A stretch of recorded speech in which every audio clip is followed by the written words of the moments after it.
নমস্কার বন্ধুরা, আশা করছি আপনারা সবাই খুব ভালো আছেন। আমি অনিমা আবার আপনাদের সাথে একটু গল্প করতে চলে এলাম। আর আজকে 21 তারিখ রবিবারের ভিডিও করা ছিল। এটা শরীর খারাপের জন্য কদিন ভিডিও ঠিকঠাক আপলোড করা হচ্ছে না। অনেক ভিডিও করা রয়েছে কিন্তু আমি সেগুলো দিতে পারছি না। তো এই যে সকালবেলা মেয়েদের আর কি যতই শরীর খারাপ থাকুক, যাই থাকুক না কেন, আমার সংসারটা তো আমাকেই দেখতে হবে। তো এই যে সকালবেলা হাত পা নড়ছে না, চলছে না, হাঁটা দেখে বুঝতে পারছেন যে মানে কতটা খারাপ লাগছে। আসলে আমি এমনিতে খুব স্ট্রং, আমার মানে অল্প কিছুতে আমার কোনো কিছু হয় না, কিন্তু যখন একটু বেশি কিছু হয় তখন আমি আর নড়তে পারি না, মানে খুবই শরীর খারাপ ছিল। তো এই যে ঝাড়টার দিয়ে নিয়েছি। এবার ওই যে এখন একটা গাছ উঠেছে, গাছটা বারবার পড়ে যাচ্ছে। তো চালে যেহেতু এখনও কোনো কিছু দেওয়া হয়নি তাই জন্য থাকছে না। এখানে কয়েকটা পাটকাঠি কিংবা বাঁশের কঞ্চি টঞ্চি দিয়ে দিলে তাহলে ওগুলো বেয়ে বেয়ে গাছটা খুব ভালো হবে। আর এই চালটাতে খুব রোদ পায় তো, এই টিনের চালে এই জায়গায় কিন্তু যে কোনো জিনিস খুব ভালো হয়। কুমড়ো হলেও হয়, ছাতি কুমড়োও হয়, কিন্তু কুমড়ো ইঁদুরের আবার ভারী উৎপাত। এই চালে কোনো কিছু হলে ইঁদুরে সেই গাছগুলো কেটে দেবে, না ডগাগুলো কেটে দেবে, কিংবা আগের বছর অনেক কুমড়ো হয়েছিল, কুমড়োগুলোকে কেটে দিত। কুমড়োগুলো যখনই ইঁদুরে ঠোকরাতো আর ওখান দিয়ে জল ঢুকে নষ্ট হয়ে যেত। ওই যে দেখুন হনুমান কেমন লাফ দিয়ে চলে গেল, বাড়ির সামনে বসেছিল, দিয়ান ওখানে ছিল, দৌড়ে চলে এসেছে। ভেবেছে হনুমানটা যদি তাড়া করে। আর তারপরে আমি আবার ঝাড়টার দিয়ে ওগুলো হয়ে গেছিলো। এখন ঘরের সামনে টামনেগুলো সব জল দিয়ে নেবো। আর যেহেতু গায়ে জ্বর আছে, জল মানে এমনিতে গরমকালে জলে হাত দিতে কোনো অসুবিধা হয় না, জলে হাত দিচ্ছি মনে হচ্ছে পুরো ছ্যাঁত করে উঠছে হাতটা, এত ঠান্ডা লাগছে। চান করেছি মানে জ্বর নিয়েও কেমন একটা গায়ে আঠা আঠা হয়ে যাচ্ছে। ওষুধ খাওয়ার পরে ঘামছি, তার জন্য একটু গরম জল করে স্নান করে নেব ভাবছি। কালকেও করেছিলাম।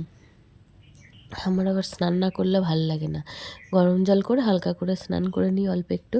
আর আমি না মানে উপর হয়ে যে সিঁড়িতে মুছবো সেটাও পারছি না, এর জন্য বসে নিয়েছি, পুরো বসে বসে মুছছি।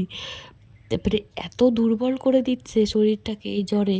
মানে জ্বর যে খুব বেশি হচ্ছে তা না, মানে যেটুকুই জ্বর থাকুক মানে একদম দুর্বল হয়ে যাচ্ছে। আর মুখ দিয়ে কোনো কিছু ভাল লাগছে না, ওষুধ খাওয়ার পরে মুখটা পুরো তিতো হয়ে যাচ্ছে। মানে আমি তো এমনিতে খুব পেটুক, আমি খুব খেতে ভালোবাসি, কিন্তু সেই আমার মুখেই কোনো স্বাদ নেই, আর অন্য কাকে কি বলবো। আর তারপরে এই যে চা তো আমাদের বাড়িতে কোনো দিন হয়ই না, মানে খুব কম, শীতকালে যাওয়া বা হয়, গরমকালে একদমই চা খাওয়া হয় না। তো এত ঠান্ডা ফান্ডা সবার লেগে গেছে, তাই জন্য বরের জন্য চাটা করে দিচ্ছিলাম, আর আমি ওই লেবুর রসটুকু খাচ্ছিলাম। এই যে এদিকে ইনি উঠেছেন, ওনাকে মানে জোর করেও মুখ ধোয়ানো যাচ্ছে না, ব্রাশ নিজেও করবে না, আমাকেও করাতে দেবে না।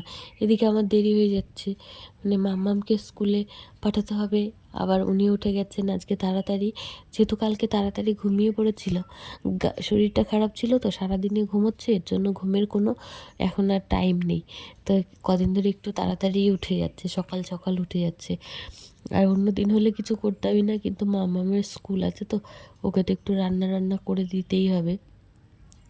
আর আজকে এত কিছু রান্না করেছিলাম, এটা তো 2 দিন আগেকার ভিডিও বলছি, মানে সেদিন কোনো কিছুই খাওয়া হয়নি, ডিম মাছ সবই করেছিলাম, মানে কিন্তু কেউ আর খেতে পারেনি। এই রান্নাতেই 2 দিন মোটামুটি হয়ে গেছিলো, কালকেও আর কিছু করতে হয়নি, মানে হয়েছিল না। তো এদিকে ভাত হয়ে গেছে, ওটা নামিয়ে নেব। তারপরে দিয়াকে দেখি তোলা যায় নাকি, ওই যে বসেই আছে দেখুন ব্রাশ হাতে নিয়ে। সকালবেলা উঠে একটু মর্জি করে, আগে কিন্তু এমনটা করতো না, এখন দিন দিন বড় হচ্ছে আর একটু বেশি বেশি করে দুষ্টু হয়ে যাচ্ছে। দিয়া বুড়িটা ওই যে দেখুন আমার হাতটা কেমন সরিয়ে দিচ্ছে, মানে হাতটা ঠেলে সরিয়ে দিচ্ছে, ওর আর কি ভাল লাগছে না। আরও খুব কথা বলে, পকর পকর করতেই থাকে আমার বুড়ি। তুমি পচা, দেখি পারেই না ব্রাশ করতে, বুড়ি তো পারেই না।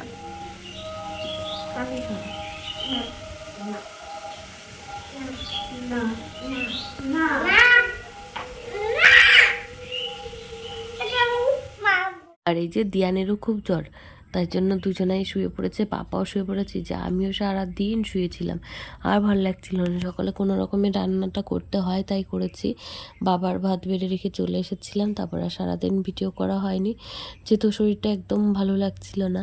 আর এই যে রাতের বেলা মাম্মামকে কালকে কি টিফিন দেওয়া হবে, তাই জন্য এই যে ও নিয়ে এসেছে ম্যাগি, এটাই কালকে সকালে বানিয়ে দেবো। আর এই যে দেখুন ডিমগুলো রান্না করেছিলাম তেমন ধরাই রয়েছে, কেউ খায়নি, শুধু বাবা খেয়েছে আর মাম্মাম খেয়েছিল।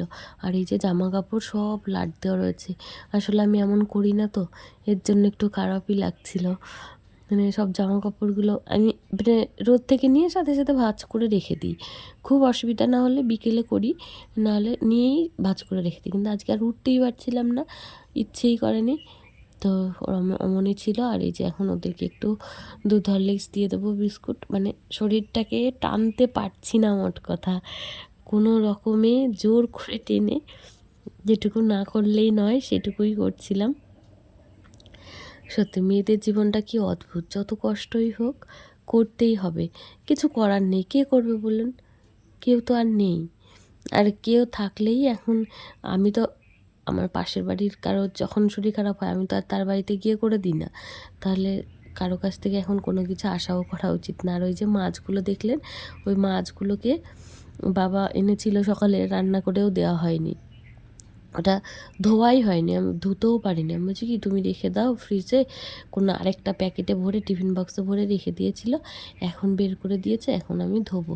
এখন এই যে রাতের বেলা আবার চলছে ওষুধ খাওয়ানোর পর্ব, সবাইকে ওষুধ খাওয়াচ্ছে। আমি আবার চলে এসেছিলাম ঘরে, ওদেরকে খাবারটা দিতে গেছিলাম একটু আর কি, তো আবার চলে এসেছি, এখন এগুলো ধোবো। এখন একটু ওষুধ খাওয়ার পরে একটু ভালো লাগছে।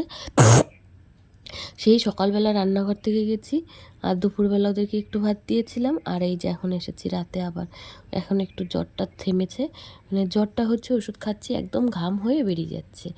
তারপরে এখন এই মাছগুলো ধুয়ে রাখবো, এটা কালকে রান্না করে দেবো বাবাকে, আজকে আর পারবো না। আজকে বাবা অবশ্য রাতে খায়ও না। আর এখন আবার পূজাও এসেছিল, পূজা এসেছে, বসে আছে পূজা আমার পাশে, ওই ওর ছেলের একটা স্কুলের ফর্ম ফিল আপ করতে হবে কিসের জন্য যেন, তো সেটা নিয়ে এসেছে। আমি বলছি তুমি একটু বসো, আমি মাছটা ধুয়ে নিই, যেহেতু হাত দেওয়া হয়ে গেছিলো মাছে, আর বেশি খুব ভালো করেই ছাড়ানো ছিল, মাছটা একদম আসছিল না, তো কোনো রকমে দুই একটা আছে কিনা সেটাই খুঁজে খুঁজে দেখছিলাম। আর ধোয়া থাকলে কালকে সকালে উঠে আবার জানি না শরীরটা কেমন থাকবে, তাই জন্য পরিষ্কার করে রাখছি, তাড়াতাড়ি রান্নাটা করে রেখে দেবো। আর আমরা তো মাছটা খেতেই পারছি না, গন্ধ লাগছে। ওই যে ডিমগুলো দেখলেন রয়েছে, ওটা কালকেও হয়ে যাবে, আজকেও হয়ে গেছিলো, কেউ খাচ্ছেই না, তো লাগবে কি। আর যদি ভিডিওটা দেখতে কোনো রকম একটু যদি ভালো লাগে, তাহলে আমার চ্যানেলটা একটু সাবস্ক্রাইব করে দিয়ে আমার পাশে থাকবেন। আপনারা সবাই খুব ভালো থাকবেন, সুস্থ থাকবেন, দেখা হবে পরের একটা নতুন ভিডিওতে খুব তাড়াতাড়ি। আর এই যে পূজা চলে গেছিলো, ওর ছেলে আবার বসে রয়েছে অনেক, ও একটু ভাই বোনের সাথে